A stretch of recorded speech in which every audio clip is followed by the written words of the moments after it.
However, we would go a little bit in detail today. So, uh, what do you know about the Indian writings in English? Can you tell me some of the names of the authors and names of some people?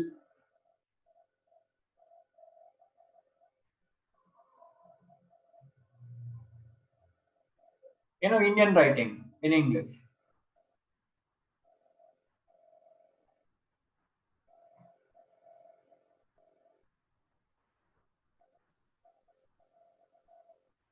Historical. No, author's name of the writers. uh, Quempu. Sir, Coimbu did not write in English much. During his student days, we have heard that he used to write, but we have never read something which Coimbu has written in English. Sir, sir R.K. Narayan. Yes, R.K. Narayan has written in English. Yes, sir. Then, Sir, R.K. Narayan, Malgudi days, sir. where did you get that, Raksha? Sir, I read it in my PU textbook, sir. You read Malgudi Days, is it? Yes, sir. I doubt that is the case. You know why? Because there is no work called as Malgudi Days, Raksha. R.K. Narayan has written series of stories where with a recurring characters, and those stories have been combined, and Shankar Nag had made that into a series. But there is Yes, actually no work called as Malgudi Days. Probably what you might have read is probably a story from Swami and his friends, or something of that sort. Sir Rabindranath Tagore. Yes, Rabindranath Tagore is an Gitanjali. Indian writer who writes in English. Rabindranath Tagore, without a doubt. Then, any other names?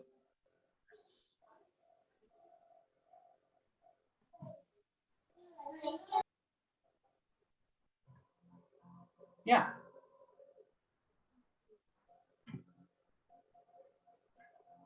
Indian writers who writes in English.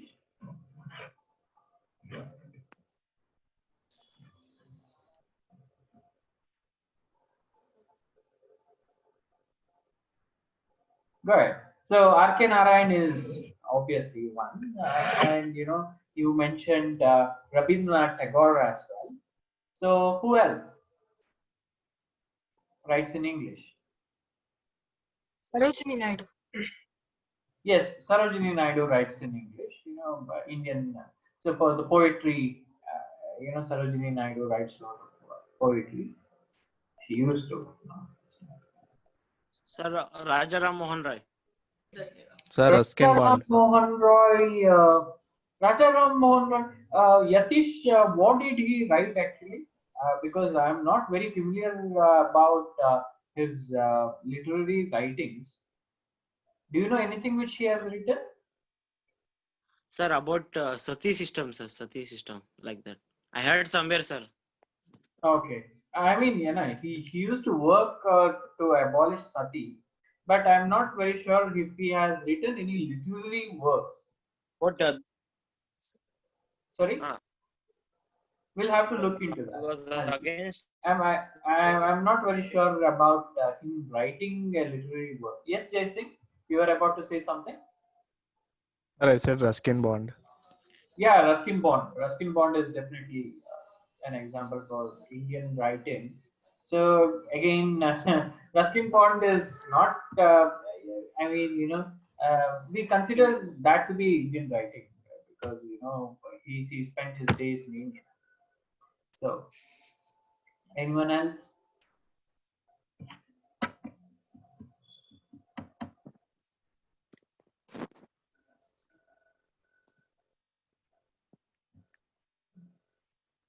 R.K. Narayan was in Karnataka, but do you know anyone else from Karnataka who used to write in English? Because there are Kuempu. no, Coimbu did not write in English. In his student days, he wrote a couple of poems, but they are unpublished. Anyone?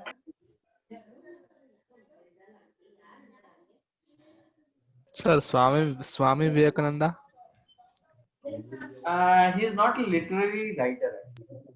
Swami Vivekananda is not a literary writer. One.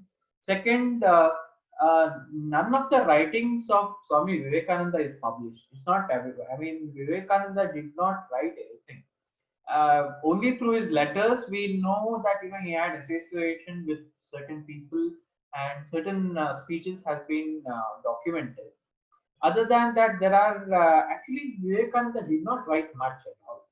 So it was other people who wrote that this was told by Vivekananda, and that is how we know it. But the writings of Vivekananda is not that available, and also he's not a literary writer. Then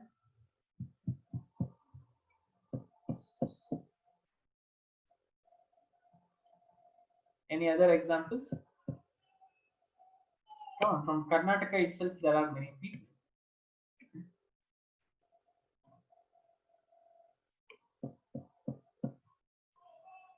No examples? Okay. Let's say you have you heard of Girish Karnad? Sir. So who is Girish Karnad? He's a poet, sir. Dhanapita awardee.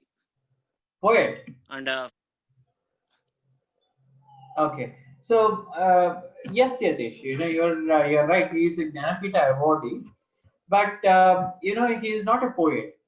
When we speak about authors, usually there are classifications. So writers, novelist, playwright, and poet. So these are, I okay. mean, when we speak, we cannot mix and match. So if a person is into multiple area, we can say that. Otherwise, we usually mentions. So basically, he was a playwright. Girish Karnad was a playwright. He also used to write some other kinds of writings as well, but not much of a poetry. He was not Sir. a poet to a large extent. Then, Sir, he was an actor also, I guess. yeah, yeah, he was an actor, but that is not much important. He wrote Ayavadana, sir, the play. Yeah, Hayavadana. Hayavadana is still very popular. Yeah. Sir. So, Girish Karnad, you have heard. Then your Anantmurthy, you have heard. You must have heard. So, your Anantmurthy, though he was a Kannada writer, many of his works are originally in English, and then he used to translate it to Kannada essay writing. So, yeah, so that way, your Anantmurthy is also an Indian writer in English. Sir, Yes. P. Lankesh. P. Lankesh did not write in English. Yatish. P. Lankesh, Okay, he did not write in English. He was purely a Kannada writer.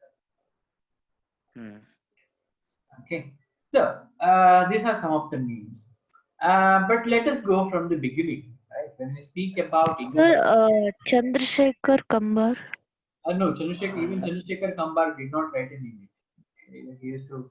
He is purely a Kannada writer. But his text, like his chapter is in English readers. Yeah, translated. Basically a translated version of his text. For example, you might in the final year there is a Basavanna's home for optional English, and that doesn't mean Basavanna has written in English, right? So basically, it's a translated version. They have written it in their languages, and that has been translated. Okay, so this is the background. Uh, you have enough information, but let me start from the beginning, and as we move forward, you'll understand. So before starting discussion about how English writing started Sir, in. we can't hear your voice. Sorry, Sir, we can't hear, sir. you're not able to Audio has hear been. me. Yes, sir. It's just. Is it? Is clear? Is it clear now, or is it still? Now it's clear, sir. It's clear. Okay. So before we starting about the history of English, so let me just draw your attention to something which is very unusual. So see, English is not a native language to India, right? So hardly very few people, probably less than 1% of the population of India, considers English as their primary language. Is that right? So Yes, sir. yeah, do you know anyone who considers English as their primary language? No, sir. No, sir. Yeah. I mean, there are very few people, there are very few Anglo-Indians who decided to stay in India post-independence. So they Yes, sir. have, their primary language is English. Other than that, for the majority of the population, English is not a primary language. And even to be precise, for a larger population of India, except for probably the people who are about to graduate and people like you and me, majority of the population of India, English is not a language of communication as well. Isn't that right? Yes, sir. Yeah. So if that is the case, um, you know, isn't it unusual that there is a large amount of writing written in English? Why do I say this? You know, have you ever heard a British person writing in Sanskrit or Hindi or Kannada? Hmm.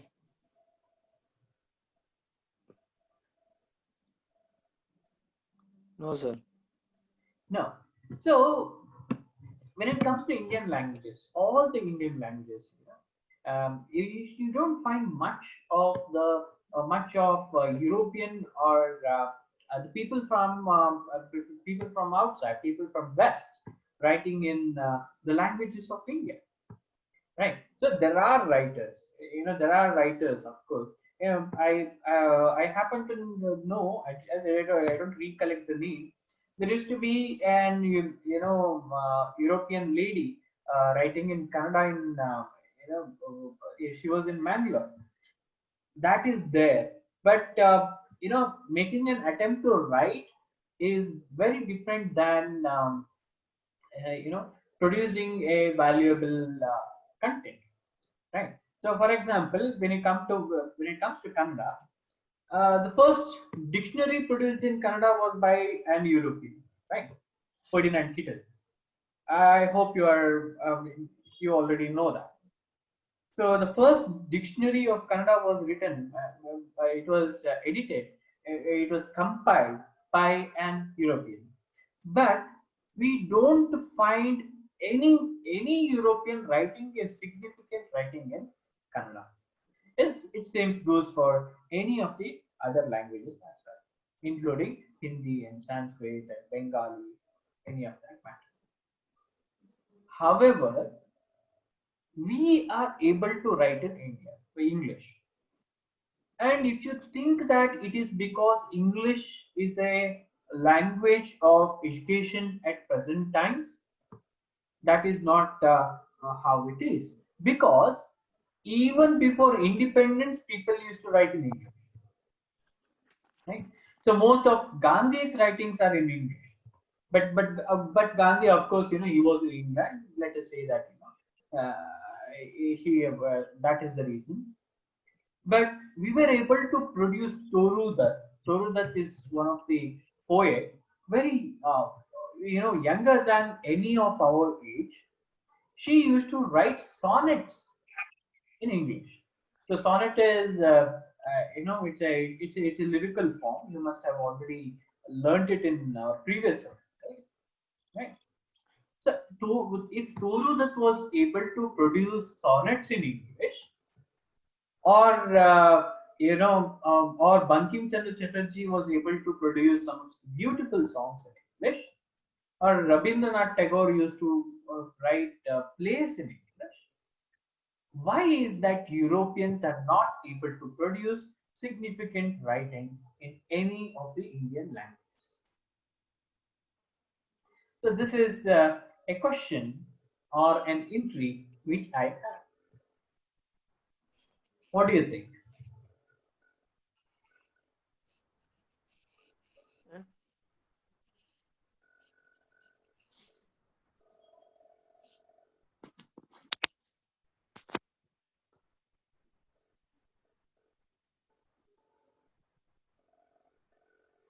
What is your response to it? What do you think, and how do you understand it, or did you not follow it all? So what is the key?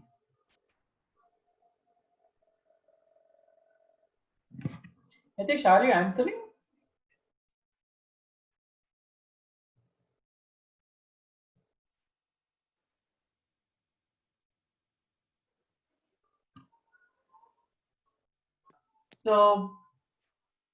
So others, what do you understand? How do you understand this scenario?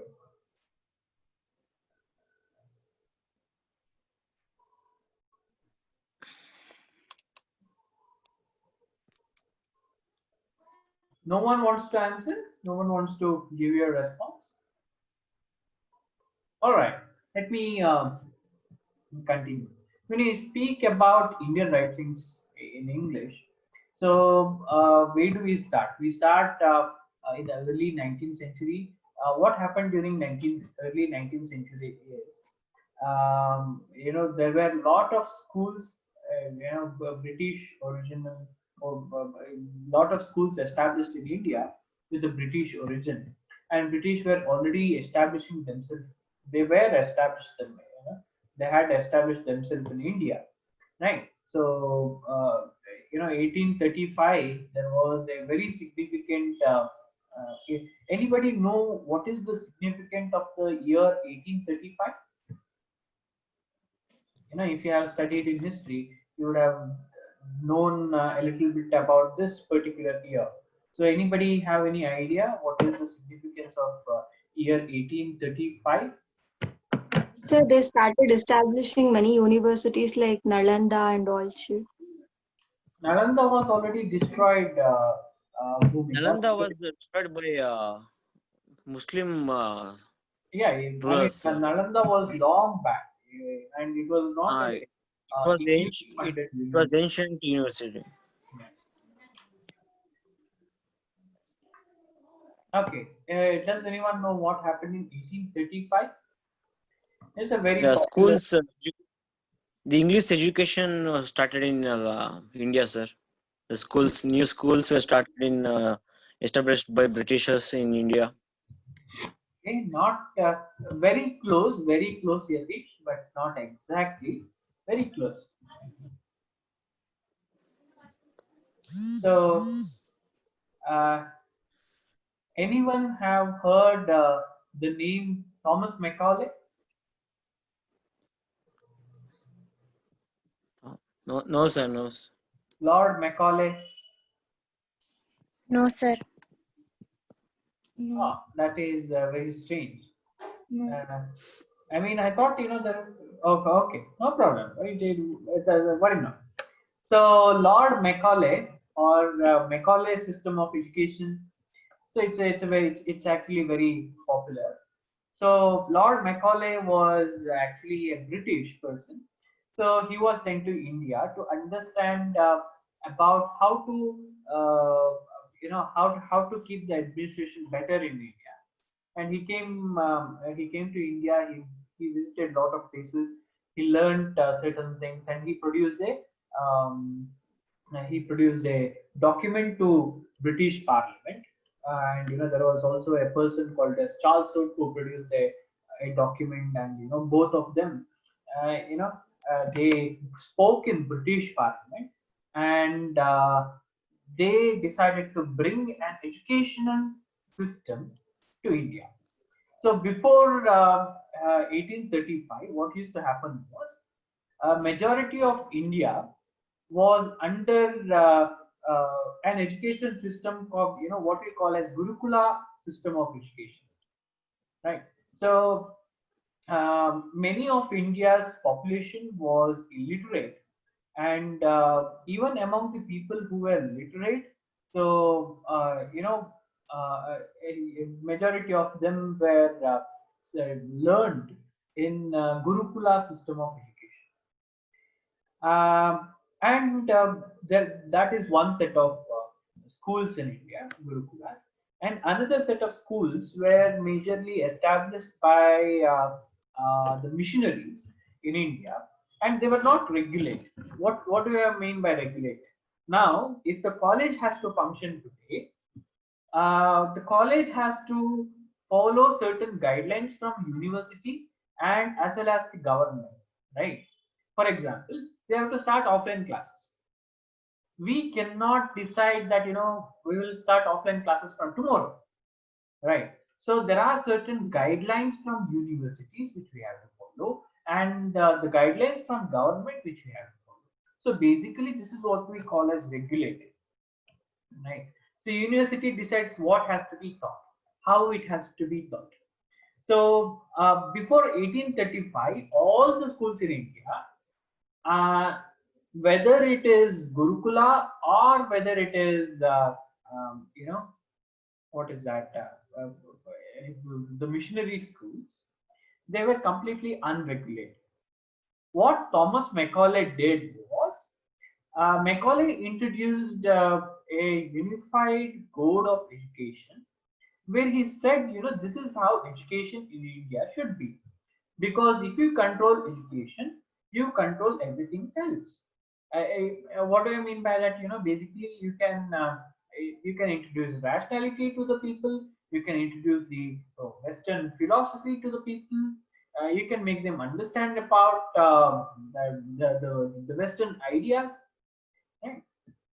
So that is why they thought, we have to introduce an education system to teach them in a right way, what they thought was the right way.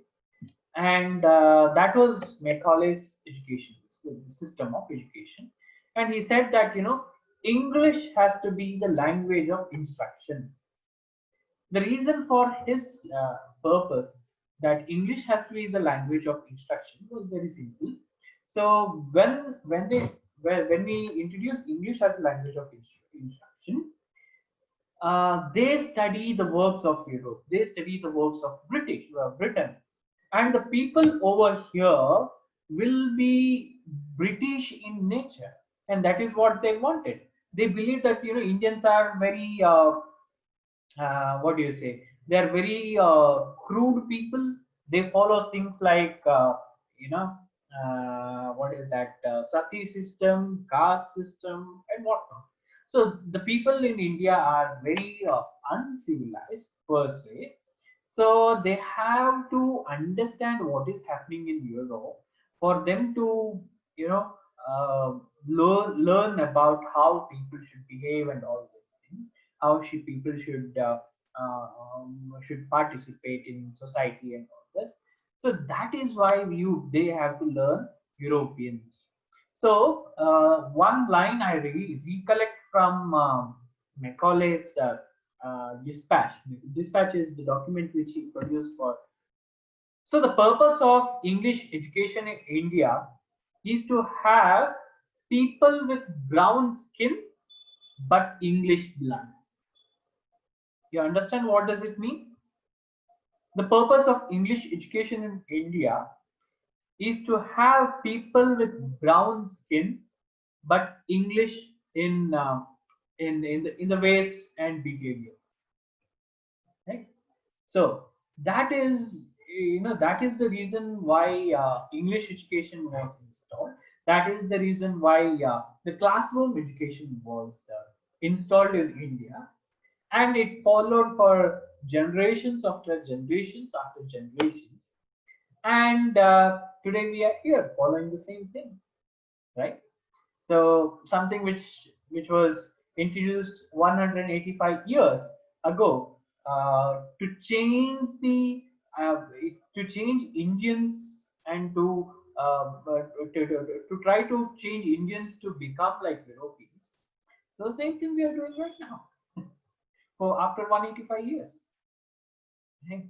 So this is a very important event in India. The British rule in India, right? As well as for Indian literature as well, because the moment they introduced English education in India, people started reading English more. People started understanding the philosophy of England, as well as or any other European language for that.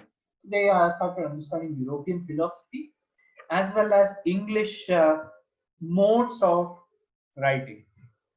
Right. For example, see, most of you have idea about Kannada writings, right? Kannada literature, right? Yes or no? Hello. Yes, sir. Yeah. Yes, sir. So among the Kannada writings, let me ask you this question. So, have you read any short stories in Kannada? Sir. Have you read any novels in Kannada, or what we call as Kadambari form? Any novels in Kannada? Have you read? Okay. Have you read any dramas in Kannada, plays in Kannada? Panchatantra. A Panchatantra is actually long narrative story. It is not. Yeah. I have read short stories, sir. You have read short stories. Poems.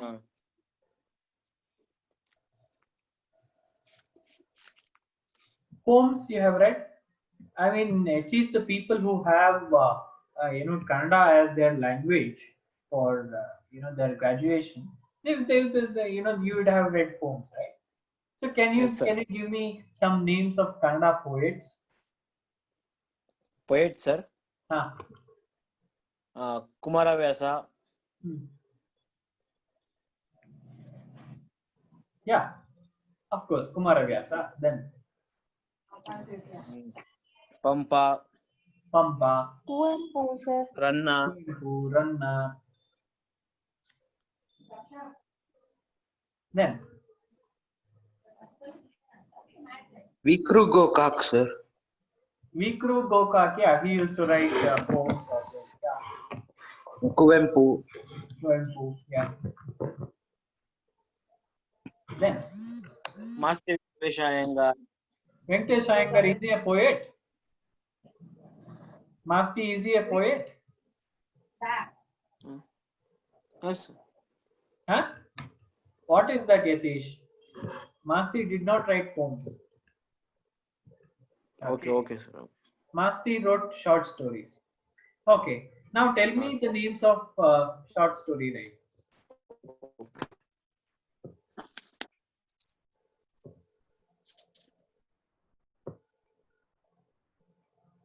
Few names of short story writers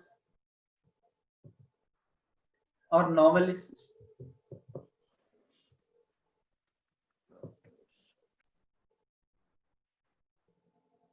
No.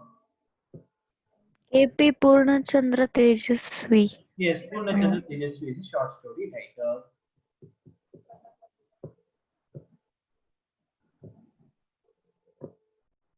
Then D.V. Gundappa. D.V. Gundappa, he used to write poems. Not much of short stories. Okay, let me not waste my time. So that if you ask the question, some of the poets in Kannada, you say that Ranna, Pampa, Ranna, Pampa, Janna, then Kumaravyasa, then Raghavanka, then Kuempu, Benve, Vikru Goka.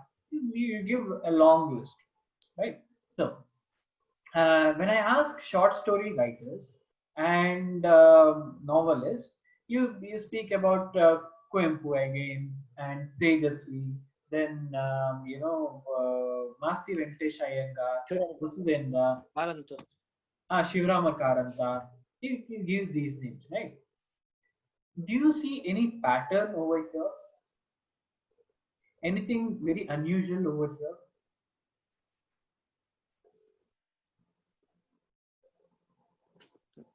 No, sir. So when you Yes. huh? Yeah. Poem writers are all almost ancient times. They are all they are not Of of all this time, generation. of all, poem has been there for all generations. Even today, people write poems even 1,000 years They ago. all People wrote write in old Kannada, sir. They all wrote in old Kannada. Coimbu did not write in old Kannada. Kuvempu did not write. Or Uh, what is his name? The current writer, writer from Gokarna, poet from Gokarna, who writes for movies and all. You must be very familiar with him. No? Who writes Shriram lyrics for Karan. movies? Sir? Person from Gokarna, poet from Gokarna who writes for Shriram. no.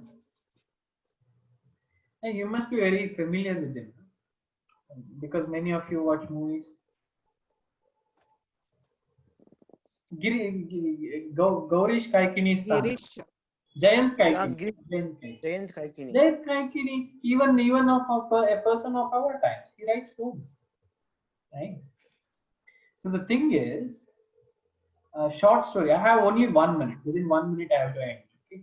So the thing is, short story writers or novelists, you can find only for about last 140 years, less than 140 years. But poem writers have been there in Canada for more than 1,200 years, or more or less. So what does this tell?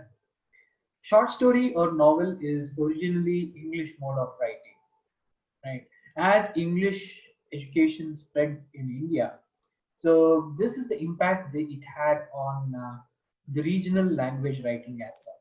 We started practicing the modes of writing which was developed by English as well. We'll continue tomorrow. See you tomorrow. Bye bye. Okay, sir. Thank you, sir. Sir, attend, sir. Okay, sir. Thank you, I sir. have recorded. Don't worry. Okay, sir. Okay, sir. Thank you, sir.